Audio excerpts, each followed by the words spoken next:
गौतम।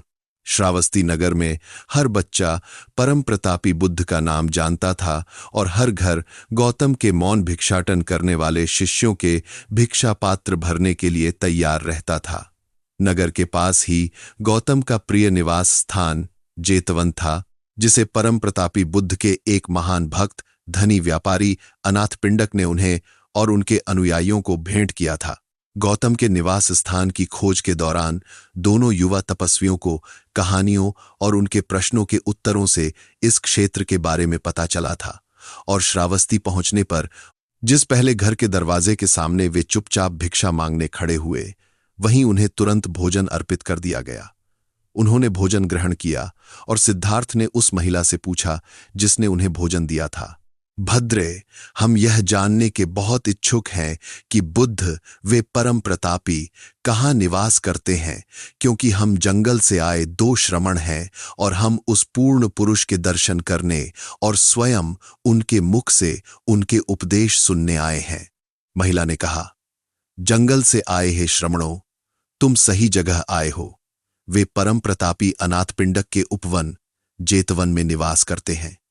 तीर्थयात्रियों, तुम रात वहीं बिता सकते हो, क्योंकि वहां उन अनगिनत लोगों के लिए पर्याप्त स्थान है जो उनके मुख से उपदेश सुनने के लिए वहां उमड़ पड़ते हैं। तब गोविंद आनंदित हुआ और प्रसन्नतापूर्वक बोला, आह, तो हम अपने लक्ष्य तक पहुंच गए हैं और हमारी यात्रा समाप्त हो गई है। लेकिन हमें बताइए, तीर्थयात्रियों की माता, क्या आप बुद्ध को जानती हैं? क्या आपने उन्हें अपनी आंखों से देखा है? महिला ने कहा, मैंने परम प्रतापी को कई बार देखा है।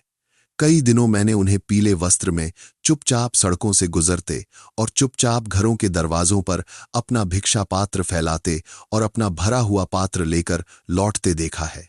गोविंद मंत्रमुग्ध होकर सुनता रहा और कई और प्रश्न पूछना तथा बहुत कुछ सुनना चाहता था, लेकिन सिद्धार्थ ने उसे याद दिलाया कि जाने का समय हो गया है। उन्होंने धन्यवाद व्यक्त किया और प्रस्थान किया। रास्ता पूछने की शायद ही आवश्यकता थी, क्योंकि गौतम के अनुयायियों में से काफी संख्या में तीर्थयात्री और भिक्षु जेतवन की ओर ही जा रहे थे। जब वे रात में वहां पहुंचे तो लगातार नए लोग आ रहे थे। आश्रय मांगने और प्राप्त करने वाले लोगों की आवाजों की एक हलचल मची थी। जंगल के जीवन के अभ्यस्त दोनों श्रमणों ने जल्दी और चुपचाप आश्रय खोज लिया और सुबह तक वहीं रुके रहे। सूर्योदय के समय रात वहीं बिताने वाले विश्वासियों और जिज्ञासु लोगों की बड़ी संख्या देखकर वे चकित रह गए। उस शानदार उपवन के सभी रास्तों पर पीले वस्त्र पहने भिक्षु घूम रहे थे। यहां वहां वे पेड़ों के नीचे बैठे थे, ध्यान में लीन थे या उत्साहपूर्ण चर्चाओं में व्यस्त थे। छायादार बगीचे मधुमक्खियों से भिन्न भिनाते एक शहर जैसे लग रहे थे।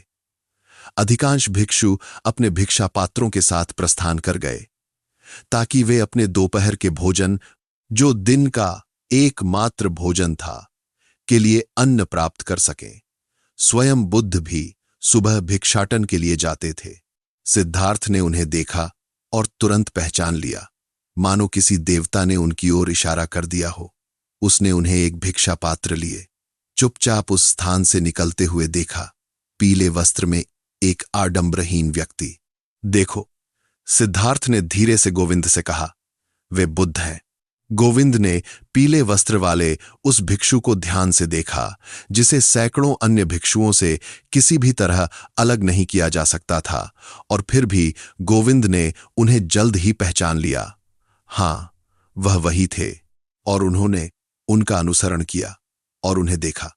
बुद्ध सोच में डूबे चुपचाप अपने रास्ते चलते रहे। उनका शांत मुखमंडल न तो प्रसन्न था और न ही उदास। वह भीतर ही भीतर धीरे से मुस्कुराते हुए प्रतीत हो रहे थे। एक स्वस्थ बच्चे की तरह ही एक गुप्त मुस्कान के साथ वह शांतिपूर्वक चुपचाप चलते रहे। उन्होंने अपना चौगा पहना हुआ था और ठीक अन्य भिक्षुओं की तरह ही चल रहे थे, लेकिन उनका चेहरा और उनका कदम, उनकी शांत नीची नजर, उनका शांति से नीचे लटकता हुआ हाथ और उनके हाथ की हर उंगली शांति बोलती थी, पूर्णता बोलती थी, कुछ नहीं खोजती थी, किसी की नकल नहीं करती थी। एक निरंतर शांति एक कभी न मिटने वाला प्रकाश, एक अभेद्य शांति को दर्शाती थी।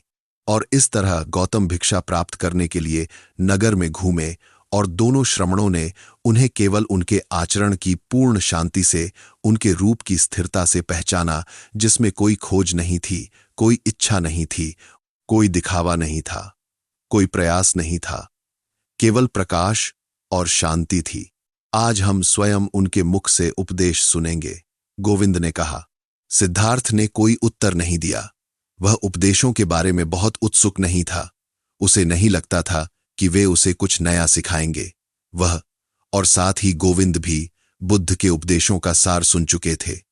अली अन्ना कपाली, भले ही वह दूसरों से सुनी हुई बातें ही क्यों न हो, लेकिन उसने गौतम के सिर, उनके कंधों, उनके पैरों, उनके स्थिर नीचे लटकते हाथ को ध्यान से देखा और उसे लगा कि उनके हाथ की हर उंगली के हर जोड़ में ज्ञान था।